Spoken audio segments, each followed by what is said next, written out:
Before now, people used to listen to dubstep music for a while, but now they don't. For a while, men used to do their hair up in man buns, but then they stopped.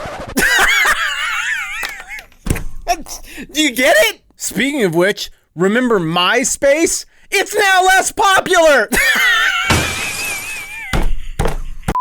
Jokes require a butt in order to be funny. And if you're not ribbing something or making fun of something that smacks a little bit of truth and resonates with the people you're joking with, the joke doesn't work. But we live in the early age of the internet, and we don't know how to joke with each other. More and more comedy right now just references something that we can all agree is way worse than what we are right now, and that is how we used to be. People before were dumber because they got taken in by fads, and those fads didn't stick. Get it? And that's literally the structure of the joke, and it's one of the only ones that you can crack at this point that is really safe and guaranteed to work, as we all clap ourselves on the back for how much better we are than the people who came before us.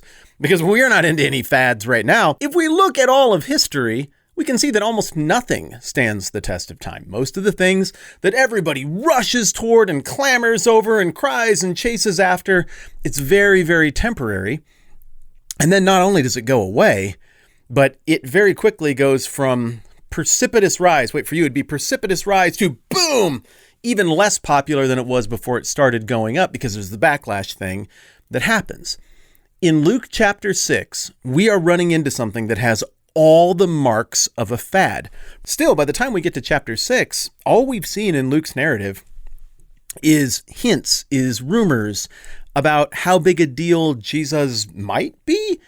And eventually, by chapter 6, we have enough critical mass that people are in a place in the original audience where they're like, okay, the fad is happening. The crush is happening. People are fanboying over Jesus. Nobody really knows what to make of him yet. And that is exactly the kind of scene that we see described in Luke 6, whatever we're in, the 17 through 19. But the question is, does Jesus have staying power? Lots of things have fad power, but every now and then something comes along where the naysayers are like, it's never going to stick. It's not going to work out.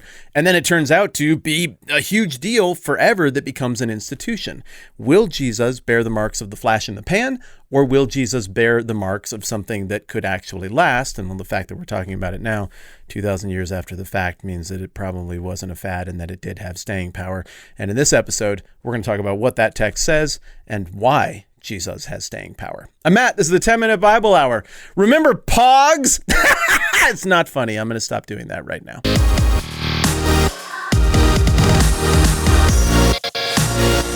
Jesus' rise to popularity, or maybe just temporary faddom, happens very quickly starting in Luke 6:17, where it says, he went down with them being the 12 disciples, his inner circle, and stood on a level place. This level place, we don't know exactly where it is, but the fact that it is level is what lends its name to the great big speech that is about to be recorded here coming up later in Luke chapter 6. They call this the Sermon on the Plain.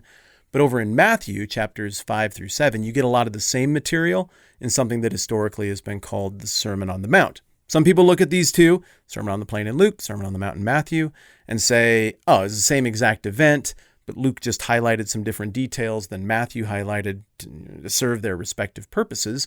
Other people look at it and say, Jesus probably talked about the values of the kingdom and the culture that he's creating with this new family of faith that he's just initiating here. He would have talked about that a ton, so these are probably two different speeches.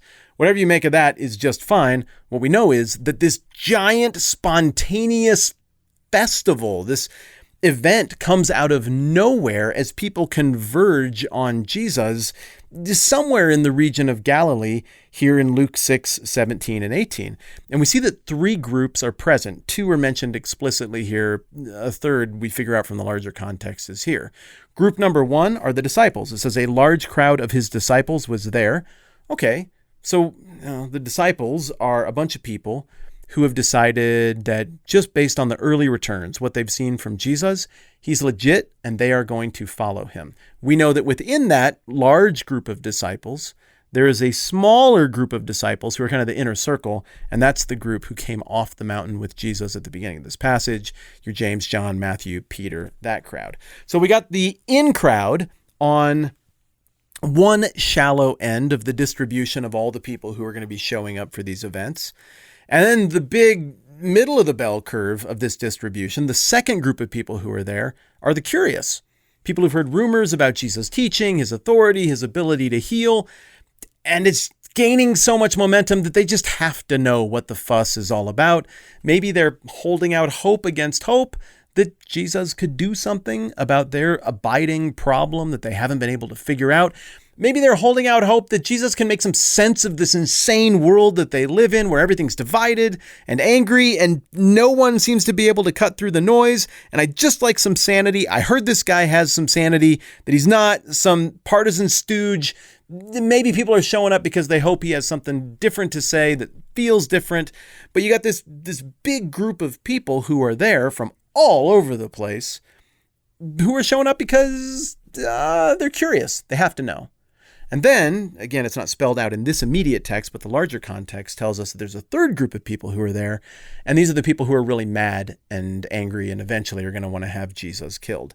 So we got this typical bell curve distribution. On the far ends of the distribution, we have a few people who are really in already, we have a few people who are really out already, and we have a ton of people who are at various degrees in the process of sizing the whole thing up. Demographically, though, this group is all over the map.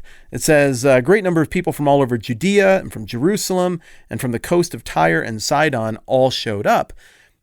This is weird. Jerusalem and Judea, I mean, that's the big town down the road from Galilee where this is happening. I mean, it kind of legitimizes the whole event, frankly, that people were willing to make the road trip, which was a long one, all the way up from Jerusalem. I mean, Jerusalem, in the same way that New York is like a cultural, performing arts and theater mecca, and also a financial world mecca. Somebody from there comes to your financial event or your local theater production. It's like, whoa, it's legitimized. A New Yorker showed up. Likewise, for religion, Jerusalem, man, if somebody showed up from there and you're doing a religious thing, it means you've caught some people's attention. That's the big time. But then you've also got people from Tyre and Sidon. They're not even Jewish. They're not even looking for a Messiah. That Jesus theoretically shouldn't even be on their radar. At times, over the centuries, they've been frenemies with the Jewish people, on again, off again relationship there. Why are they showing up?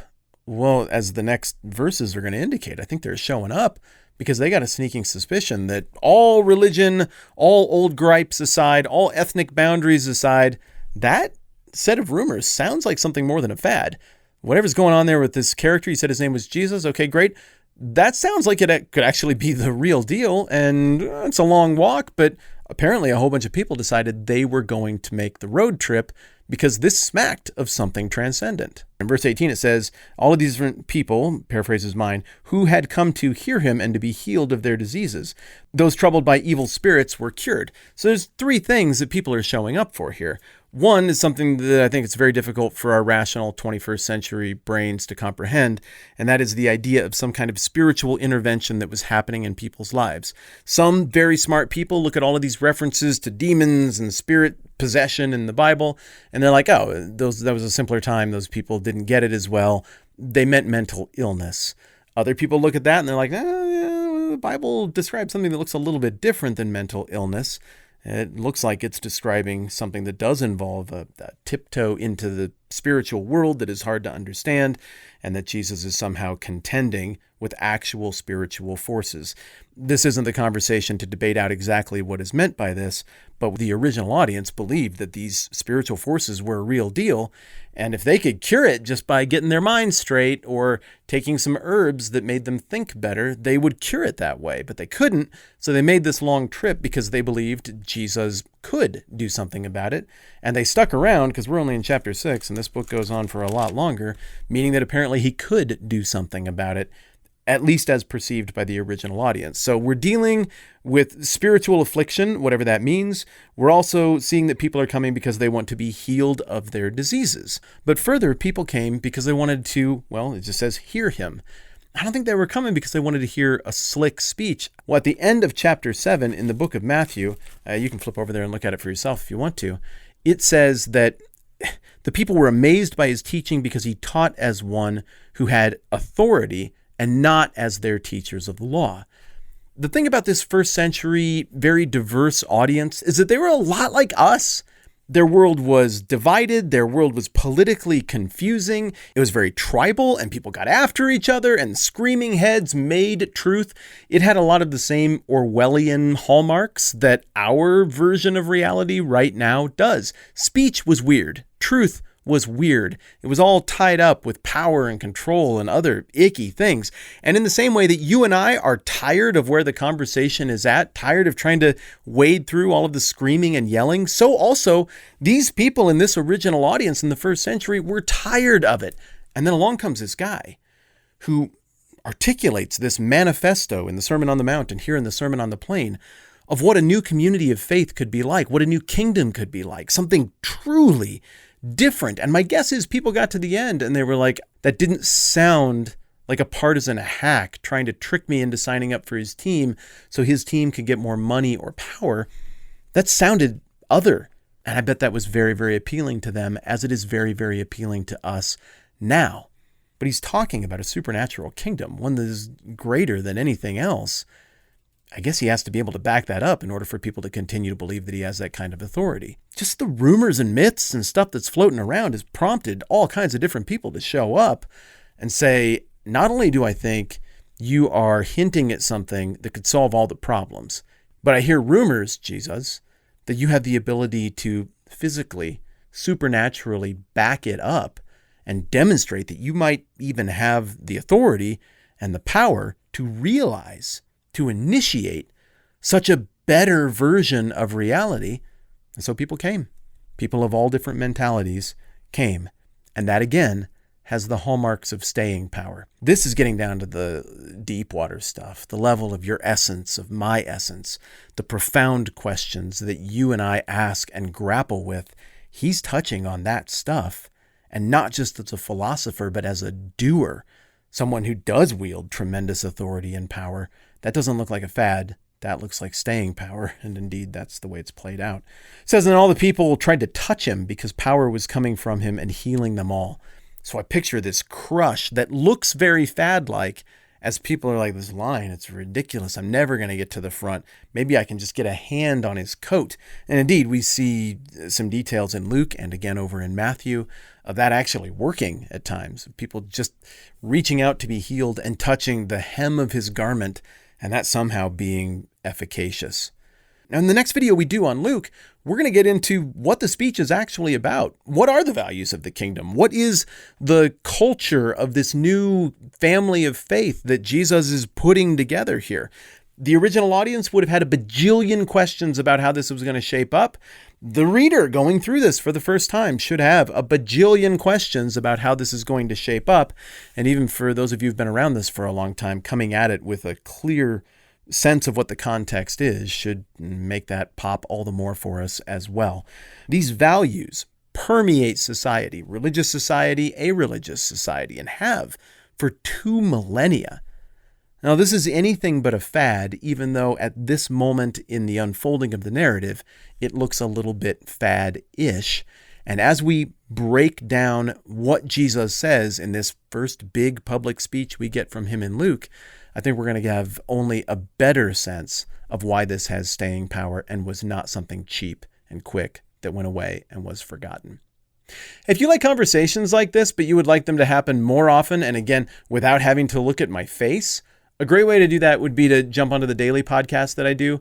It's not that clever. It's called the 10-Minute Bible Hour Podcast. It is not this. It is an audio-only, every weekday morning format where we go through the book of Matthew and break it down at about this pace. But again, it's audio-only, so it has a different feel, and we're working on a different book. So again, it's called the 10-Minute Bible Hour Podcast. I'll put a link down below, but anywhere you get podcasts, you can grab it and give it a listen. It's free, and I don't know, I think it's fun. I'm probably biased because I make it. Thanks for hanging out with me and processing this stuff. I appreciate you. I'm Matt. This is the 10-Minute Bible Hour. Let's do this again soon.